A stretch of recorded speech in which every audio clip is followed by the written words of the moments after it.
ভার্সিটির প্রতি তেমন কোনো আগ্রহ না থাকা সত্ত্বেও প্রথমবার ভার্সিটি দেখার পর মনে হলো না আসলেই ভার্সিটিটা দেখতে ভীষণ সুন্দর। যদিও এসব দিকের প্রতি আমার তেমন কোনো ভ্রুক্ষেপ নেই। আমি যখন ভিতরে ঢুকবো, পাশ থেকেই কিছু মেয়েরা সজোরে কথা আর হাসাহাসি করতে করতে ভিতরে চলে গেল। পাশেই কিছু ছেলে মেয়েরা বসে আড্ডা দিচ্ছিল। সেদিকের কোনো তোয়াক্কা না করে আমি ভার্সিটির ভিতরে চলে গেলাম। যেতে যেতেই একটা লম্বা চওড়া করে ছেলে অনেকটা দ্রুত গতিতে হেঁটে আমাকে পাশ কাটিয়ে বাহিরের দিকে চলে গেল। বুঝতে পারলাম না সবাই তাড়াহুড়ো করে ভার্সিটির ভেতরে যাচ্ছে, তাহলে এই ছেলে এত তাড়াতাড়ি বাহিরে যাচ্ছিল কেন? যাই হোক, এই হচ্ছে ভার্সিটির ভেতর ঢোকার পর পর্যন্ত পরিবেশ। একজন অ্যাম্বিভার্ট হওয়ার কারণে আমার ক্লাস খুঁজে পেতে এত বেগ পেতে হয়নি। যদি আমি এই ভার্সিটি ট্রান্সফার স্টুডেন্ট, আমি আমার সব কাজই ধীরে কিন্তু সূক্ষ্মভাবে করতে পছন্দ করি। ক্লাসে যা অবস্থা তাতে বোঝা গেল এরা সবাই বেশ এক্সট্রোভার্ট, এক কথায় লাইক নট মাই টাইপ। এদের সাথে না তো আমার ফ্রেন্ডশিপ করার ইচ্ছে আছে না তো কথা বলার। আমি নিজের মতো করে পিছনের থেকে কয়েক বেঞ্চ সামনের একটি বেঞ্চে বসে পড়লাম। তার কিছুক্ষণ পরই আমাদের ক্লাস শুরু হলো। যেহেতু আমি একই ক্লাসে এবং একই ডিপার্টমেন্টের অন্য ভার্সিটির ট্রান্সফার স্টুডেন্ট, তাই আমার পড়া বুঝতে এতটাও অসুবিধা হচ্ছিল না। ড্যাশ ড্যাশ ড্যাশ পরপর 3টি ক্লাস শেষ হবার পর এখন ক্লাস ব্রেক টাইম চলছিল। আমিও উঠে এদিক সেদিকে দেখতে দেখতে ক্যান্টিনে চলে গেলাম। খাবার কিনে আমি একটা ফাঁকা টেবিল দেখে কর্নারে বসে পড়লাম।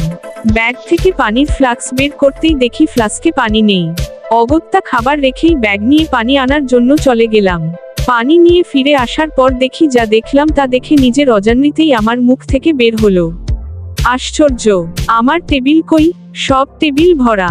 আমি যেই টেবিলে খাবার রাখলাম সেই টেবিল কই? যেহেতু ক্যান্টিনটা ভালোই বড় আর ইতোমধ্যে পুরো ক্যান্টিন আরও বিভিন্ন ডিপ্টের স্টুডেন্টদের উপস্থিতিতে গমগমিয়ে উঠেছে, তাই আমার বুঝতে অসুবিধা হচ্ছিল আমি খাবার কোন টেবিলে রেখেছিলাম। তার উপরে এই ভার্সিটিতে আমার আজকের প্রথম দিন, তাই বুঝতে একটু অসুবিধাই হচ্ছিল।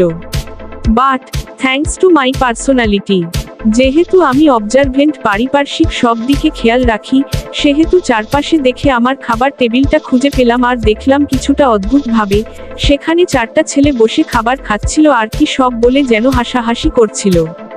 শান্তিপ্রিয় মানুষ হওয়াতে এসব জিনিস আমার কাছে খুবই বিরক্ত লাগে। অনেকটা চোখে মুখে বিরক্তিভাব নিয়ে আমি ওই টেবিলের কাছে গেলাম, কিন্তু আমি যে এসে দাঁড়িয়েছি তাদের সেদিকে কোনো ভ্রুক্ষেপই নেই। অবশেষে বাধ্য হয়ে এদের সাথে আমায় কথা বলতেই হলো। আমি মানুষের সাথে স্বাভাবিক ভঙ্গিতে কথা বললেও মানুষ ভাবে আমি প্রচণ্ড রুডলি কথা বলছি। যাই হোক, এসবে আমার কিছু আসে যায় না। আমি আমার সেই ফেস নিয়েই ভ্রু কুঁচকে জিজ্ঞেস করলাম, আমি এখানে খাবার রেখে গিয়েছিলাম, আমার খাবার কোথায়? ব্যাস, তাদের হাসি উড়ে গেল। একটা অদ্ভুত চাহনি নিয়েই আমার দিকে 4জন ছেলেই তাকিয়ে রইল, আর একজন ডোন্ট কেয়ার ভাব নিয়ে আমার দিকে তাকিয়ে আমারই রাখা সেই খাবারটাই খাচ্ছিল। আমাকে দেখে আবারও তারা তাদের মতো ভ্রুক্ষেপহীন নিজেদের মধ্যে কথা বলা শুরু করে দিল। Speechless they are such a ridiculous. আমি আবারও একই ভঙ্গিতে বললাম, আমি এখানে খাবার রেখে গিয়েছিলাম। তারপর যে আমার খাবারটা খাচ্ছিল তার দিকে তাকিয়ে বললাম, এই যে আপনি আমার খাবারটা কেন খাচ্ছেন? সে আমার দিকে তাকিয়ে তাদের মধ্যে একজনের নাম ধরে ডেকে বলল, এই সীমান্ত, তুই কি কিছু বলবি? ওদের 4জনকে বাদ রেখে দেখতে 4জনের মধ্যে যথেষ্ট লম্বা, বলতে গেলে অনেকটা হ্যান্ডাসামও ওই ছেলেটা আমার দিকে তাকিয়ে নরম কণ্ঠে জিজ্ঞেস করে, কি সমস্যা তোমার? আমরা এই টেবিলটা ফাঁকা পেয়েই বসেছি, এখানে তো কারোর জন্য জায়গা রাখা ছিল না। ওদের মধ্যে আর একটা ছেলে বলল, আপনি কি জানেন না ভার্সিটিতে কখনো কখনো আমরা জুনিয়রকে ভীষণ আদর আপ্যায়ন করি, তাই বেশিরভাগ সময়ই ওদের মধ্যে কেউ না কেউ আমাদের জন্য এভাবে খাবার রেখে যায়, তাইও এই খাবারটা খাচ্ছে। আমি এবার প্রচণ্ড বিরক্তবোধ করলাম এবং বিরক্তির সাথে বললাম, কে রেখেছে না রেখেছে তা না জেনেই খাওয়া শুরু করে দিলেন, এখন আমি কি খাবো? উদ্ধৃতি চিহ্ন। ওদের মধ্যে আরেকটি ছেলে ঠোঁট এলিয়ে বাঁকা হেসে বলে, এখানে বসো, আমাদের সাথে শেয়ার করো, উই ওন্ট মাইন্ড। এটা বলেই আবারও শব্দ করে সবাই হাসতে লাগলো। এতে মনে হলো সীমান্ত নামের ছেলে বিরক্তই হলো, তাই সে ওই ছেলেটি দিকে চোখ রাঙিয়ে তাকাতেই ওরা সবাই চুপ হয়ে গেল। তারপর সীমান্ত বলে, চলো, ও তোমার যে খাবারটা খেয়ে নিয়েছে সে খাবারটা আমি কিনে দিচ্ছি। এই বলে আমার দিকে তাকালো, কিন্তু আমার কাছে এটা আচ্ছা মজা ছাড়া আর কিছুই মনে হলো না।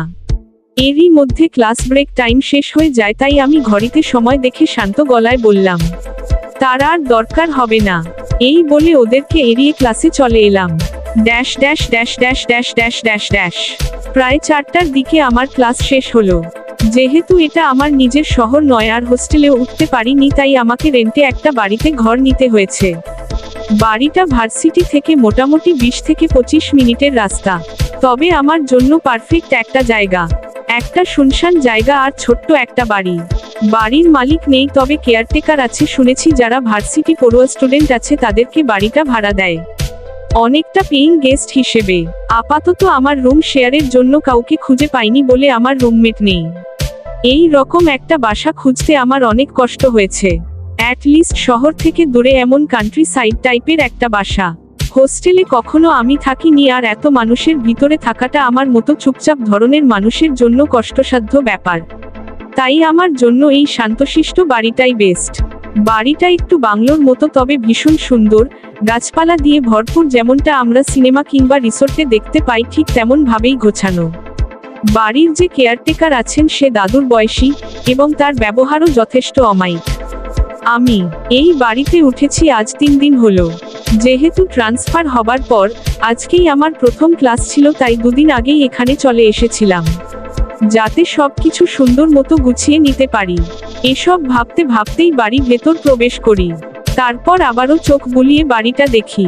এই বাড়িটা বর্ণনা করতে গেলে এক কথায় বলা যায় এটা কিছুটা দোতলা বাংলো বাড়ি কিংবা বাগান বাড়ি বলা যায়। বাড়ির সামনে কিছুটা জায়গা জুড়ে খুব সুন্দর করে সাজানো ছোট্ট বাগান, তার সামনেই বাড়ির মূল গেট। মোট কথা সামনে কয়েকটা বড় গাছের জন্য বাইরে থেকে সহজে বাড়ির ভেতর দেখার জন্যই যে বাড়িটা কল্পনাতীত সুন্দর।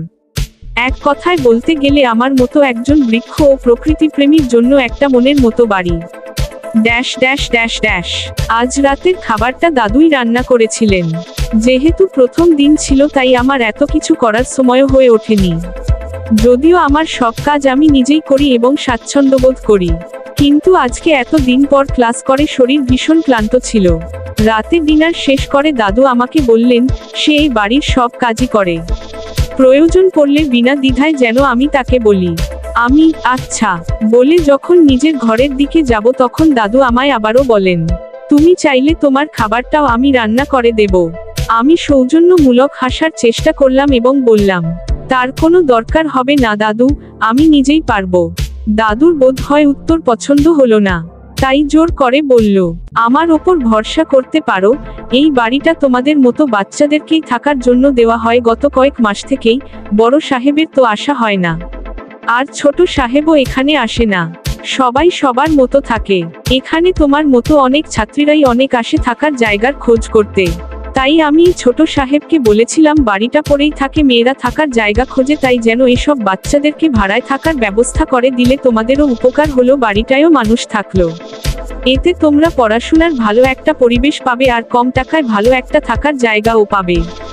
দাদুর কথা আমি মনোযোগ সহকারে শুনে হাসার চেষ্টা করে বললাম, ও আচ্ছা, একদিন থেকে ভালোই হলো, কিন্তু আপনার ওই বড় সাহেব কোথায় থাকে? দাদু নিজের মতো বললেন, দেশের বাহিরেই থাকে বেশি, এখানে তাদের কেউ আসে না বললেই চলে। উদ্ধৃতি চিহ্ন। আমি শুনে মাথা নাড়িয়ে আবারও বললাম, ও আচ্ছা, আর ছোট সাহেবকে?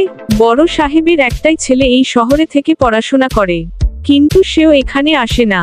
আমি সব বুঝেছি ভাব নিয়ে মাথা নাড়িয়ে বললাম, আচ্ছা বুঝেছি, তবে দাদু রান্না কোনো ব্যাপার না, আমি নিজেই রান্না করে নিতে পারবো।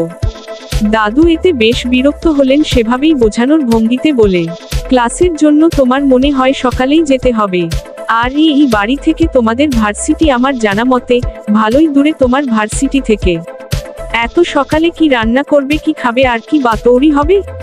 আর ফিরেও আসো তো সেই সন্ধ্যার পরে, তাছাড়াও তখন এসে রাঁধবে কখন আর খাবেই বা কখন? তখন সারাদিন পর শরীর ক্লান্ত লাগবে না? আমি হাসলাম দাদুর কথা শুনে, তারপর বললাম, তা ঠিক, তাহলে এক কাজ করব, আমি আর তুমি মিলেই নিজেদের এই খাবারের ব্যাপারটা সাজিয়ে গুছিয়ে নিব। ঠিক আছে।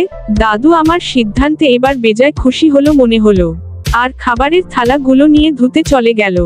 আমি এত সহজে এভাবে কারো সাথেই কখনো কথা বলি না। বলতে হবে দাদু লোকটা প্রচন্ড মিশুক প্রকৃতির। আর কেউ যদি আমার সাথে সহজ হয়ে মেশে তবে তার সাথে আমার খুব ভালো সম্পর্ক হয়, যেমন দাদুর সাথে হয়ে গেল। ব্যাস, রাতের খাবার শেষ করে ঘুমাতে চলে গেলাম। যদিও নতুন জায়গায় আমার ঘুম খুব একটা ভালো হয় না, তার জন্য একটা বই নিয়ে পড়তে বসলাম। পড়া শেষ করে ঘরের আলো নিভিয়ে ড্রিম লাইটটা জ্বালিয়ে নিলাম দ্রুত, পুরো ঘর অন্ধকারে ছেয়ে যাবার আগেই। হুট করেই ভাবনা এলো, বাড়িটা যেহেতু ভালো লেগেছে আর বাহিরে এত বড় গাছপালা, এর থেকে শান্তি আর কিছুই হতে পারে না। আমি যতদিন এখানে থাকবো এমন শান্তিতেই থাকবো, কেউ বিরক্ত করার নেই, কেউ না, শুধু আমি আর প্রকৃতি ছাড়া এখানে কেউ নেই। এমন আরো অনেক কথা ভাবতে ভাবতেই গভীর ঘুমে তলিয়ে গেলাম।